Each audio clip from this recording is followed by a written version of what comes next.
For decades, live sports have been a big business in America, but never more so than right now. Networks rely so heavily on sports programming to bring in viewers that they spend billions of dollars a year on broadcasting rights. But because the rights to a single sport is often spread amongst different carriers, each network has to find a way to make their product unique. They can't really do anything to change how the games are played, so instead they have to focus on making their own broadcasts stand out from the rest. Over the years, networks have introduced all sorts of innovations and gimmicks with decidedly mixed results. For every telestrator, there is a glowing puck. But the simplest way that networks can make their broadcast stand out is by picking the right on-air talent. They are absolutely vital to the product, and a great announcer or analyst can become forever synonymous with the network that hired them.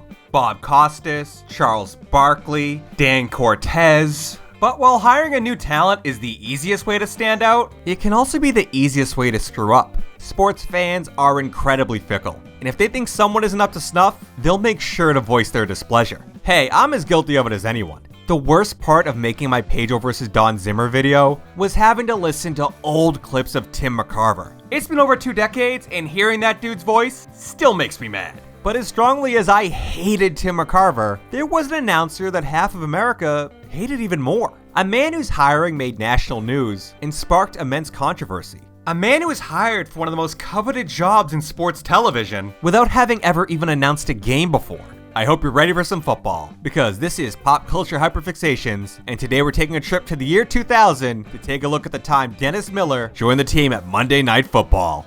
Well, you know, Sigmund Freud said, Al, that to move on, one has to, figuratively speaking, kill the father. And I believe that Groh has moved on, and Belichick still might have to.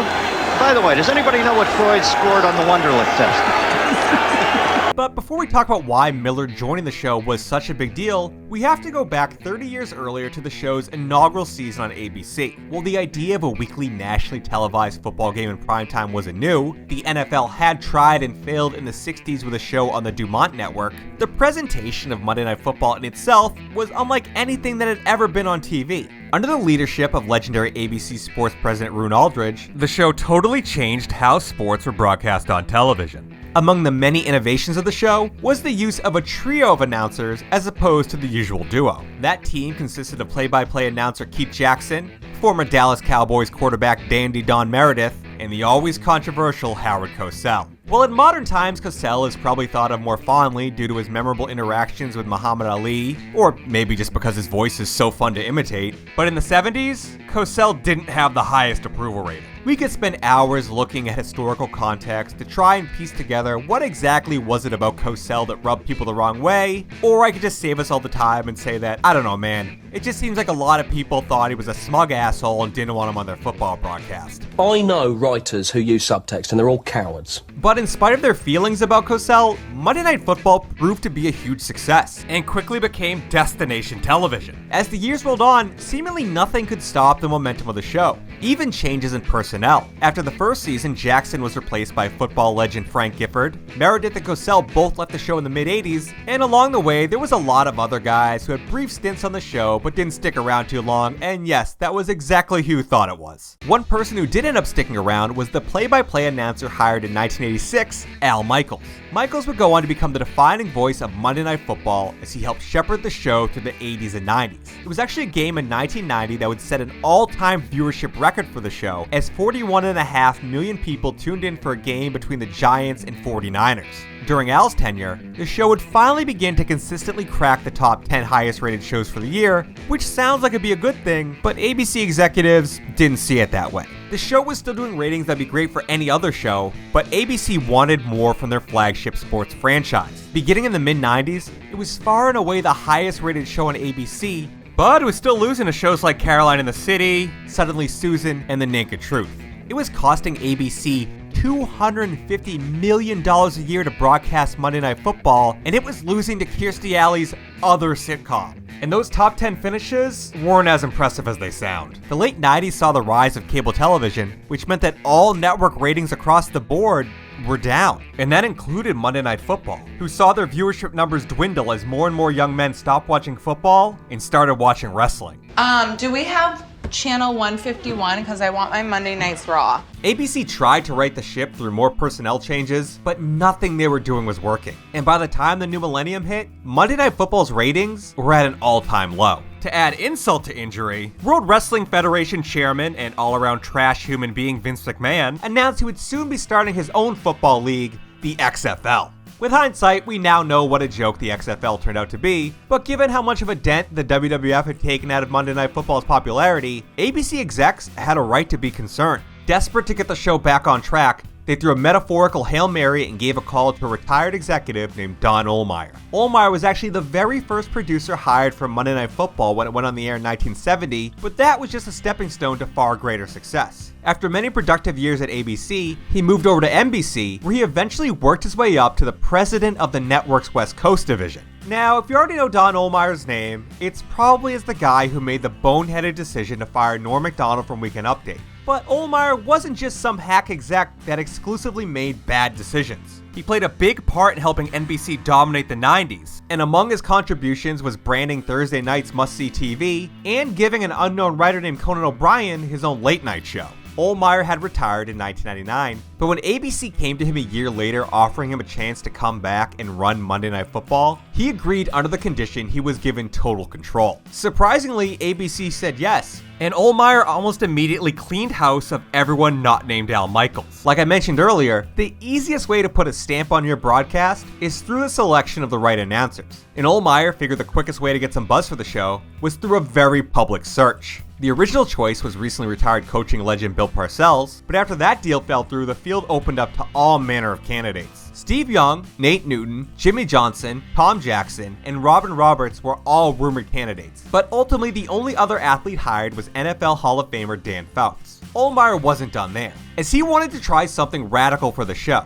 He wanted to not just recreate the three-man booth, but recreate it with someone outside of football. In his initial search, two candidates stood out to him. First was Washington Post columnist Tony Kornheiser, who would actually end up getting the job 6 years later, and second was conservative talk show host Rush Limbaugh, who came pretty close to landing the gig. Rush had begun publicly campaigning for the job on his talk show and dominated any poll that presented him as an option. The publicity led to an audition that must have gone well because Ohlemeyer seemed poised to hire him, before NFL Commissioner Paul Tagliabue allegedly told him it was a terrible idea. I wonder why the commissioner was so against it. I don't think he's been that good from the get-go. I think what we've had here is a little social concern in the NFL. I think the media has been very desirous that a black quarterback do well. The changes to the show weren't just in the commentary booth, as Ohlemeyer also wanted to change up the halftime show and add a comedic element. He thought about asking Billy Crystal or Chris Rock, but the person he really wanted for the job was Dennis Miller.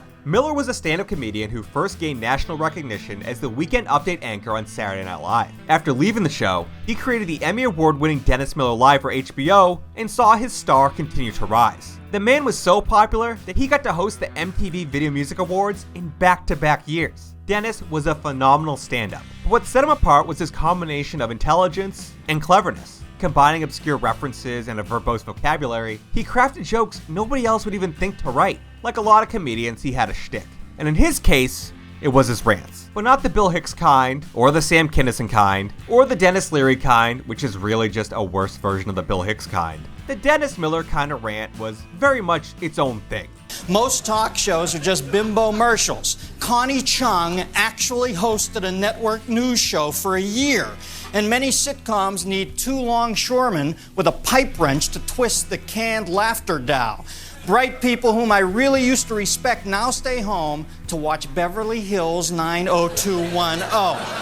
Why bother? You just know that every week Brandon and Dylan are going to let Kelly jerk them around for a while, and Donna and Ray are going to be having yet another abusive spat at the Peach Pit. Oh, I hate Ray. It was actually those rants that Ohlemeyer wanted on the show. He envisioned a segment that would feature Miller doing a rant about the game. But when he reached out to the comedian's camp, he was surprised to find out that Dennis actually wanted to try commentating. A lifelong football fan from Pittsburgh, Dennis saw an opportunity to try something brand new and thought he could bring enough to the table where he might actually be good at it. This was actually his second attempt at an announcer job.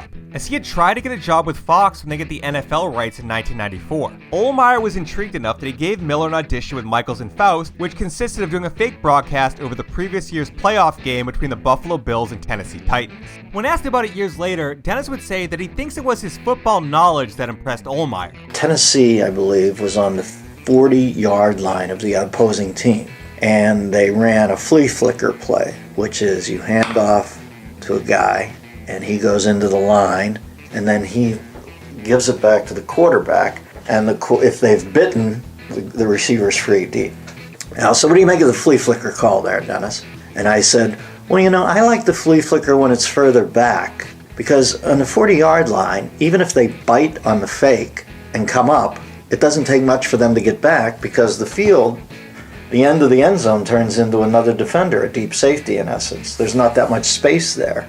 So I like it when it's way back, so when the guy gets deep, they can't catch up to him. Here, he kind of has to slow down to confine to the field, and they can catch up to him. So it seems like a superfluous play at that place on the field. I swear to God, I think I got the job right there. Well, Dennis thought he won the job via his pigskin proficiency. In his book, Al Michaels remembers it a little bit differently. We were calling a tape of a Packers-49ers Monday night game that had been played the previous season in San Francisco. At one point, I said, and the ball is given to Garrison Hurst over right tackle, gain of 4, 2nd down and 6. The tackle made by number 93, Cledius Hunt. What? Says Dennis. Who? Number 93, I repeat. Defensive tackle, Cledius Hunt. Cledius Hunt? That's not a player, said Dennis. That's a raid on a sorority. Ohlemeyer was sitting behind the glass in the control room with his ever-present cigarette glowing in the dim light.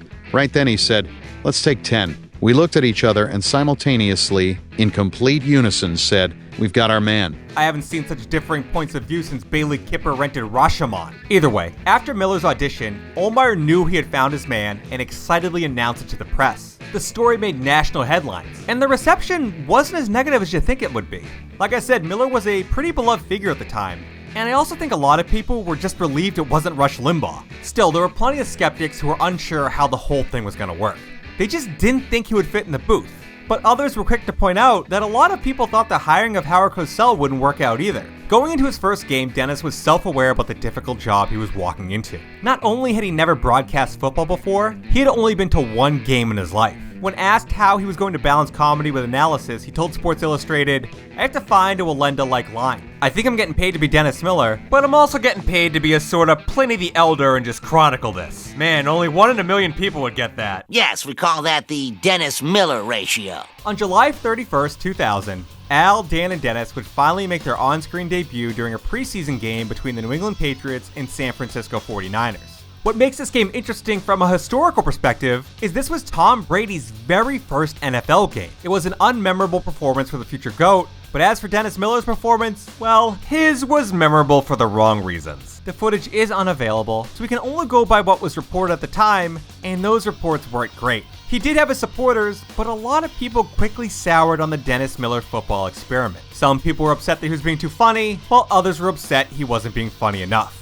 The main criticism people kept coming back to was Miller's over-reliance on obscure references. Dennis himself has told a story of being yelled at the bathroom at halftime because he made a joke about Sylvia Plath. This trend continued throughout the rest of the preseason, and by the time September rolled around, Dennis had internalized the criticism over his performance, telling reporters that he needed to dial it back 10 or 15%. When the regular season did kick off, there were kinks to still work out, but Miller, Faust, and Michaels tried to settle into a groove. Michaels did play-by-play, Faust offered analysis, and Dennis alternated between making jokes, offering his analysis, and offering a fan's perspective. Based on the games I watched, the biggest issue I had was there were times it seemed like Dennis was trying to provide football analysis just to prove to people that he actually knew what he was talking about. Which, okay, great, but I don't want to hear Dennis Miller wax poetically about the West Coast offense. I want to hear him refer to the St. Louis Rams as a murderer's row of haste. Having gone back and watched some of those games, I gotta say, I don't think Dennis was that bad at it. Maybe he was frustratingly loquacious during the preseason, but in the games I watched, he didn't drop nearly as many obscure references as I thought he would. Don't get me wrong. He still dropped references so obscure that Britannica.com would publish the noted Dennis Miller every Tuesday explaining what he was talking about, but during the actual games, he wasn't going as obscure as often as you'd think. Now the pregame analysis, Well, that's a whole other story. Yeah, it's hit the fan in Jacksonville, Al, and everybody's got their theory on how Coughlin's going to handle it. Seems the local citizenry assumes he's going to become Captain Bligh, start keel-hauling any presumed malcontent. The local press has gotten even more paranoid. They think of him as Captain Quig, hallucinating that there are strawberries missing from the team's walk-in cooler. Kenny beats on Al Davis like Buddy Rich on a snare drum when he knew Gene Krupa was standing in the back of the room. Indeed, his debut was so preternatural last year, one can only assume that Warner is a latter-day Joe Hardy. And the 256 consecutive sellout in this town. Make that 257 if you throw in Trent Lott. 49 and 31 over their first 5 years, and by any measure, especially an expansion team, that is a flowers for Algernon-like learning curve. Charlie? Dennis was incredibly enthusiastic for the on-field product and was clearly having a blast. You could sense he was having the time of his life, especially any time he could get Michaels or Faust to laugh. The trio seemed to genuinely like each other, and for me it made going back and watching the broadcast enjoyable. I thought about making a little montage of my favorite moments, but this clip right here does a pretty remarkable job of summing up what made their dynamic so fun. But what it does is if you do that in the first period, it sets up your play-action game. It makes the defense come up, play man-to-man, and it opens up the long pass for the Redskins, something they haven't had so far in the first 2 games. Oh, you men with your football talk. Second down and 10. So that's my opinion of Miller's performances, which are completely out of sync with the media in 2000. Most sports writers seem to hate him and want him gone. For months they'd write negative articles about the show, while other papers and websites frequently ran polls asking people what they thought of Miller's performance. The misconception nowadays is that everyone hated him, when the truth is it was about a 50-50 split. Half the people thought he was funny and brought an element to the show that they appreciated, while the other half thought he was a smug asshole and didn't want him on their football broadcast. I know writers who use subtext and they're all cowards. When the season wrapped, there was good news and bad news for ABC. The bad news was that the ratings had dropped 12% from the previous year, making the 2000 season now the lowest in the show's history. But the good news was that for the first time in 6 years, the 18 to 49 male demo was actually up 7%. Obviously, it wasn't all because of Dennis Miller, but the network thought he might have helped, so they exercised the option on his contract for another year.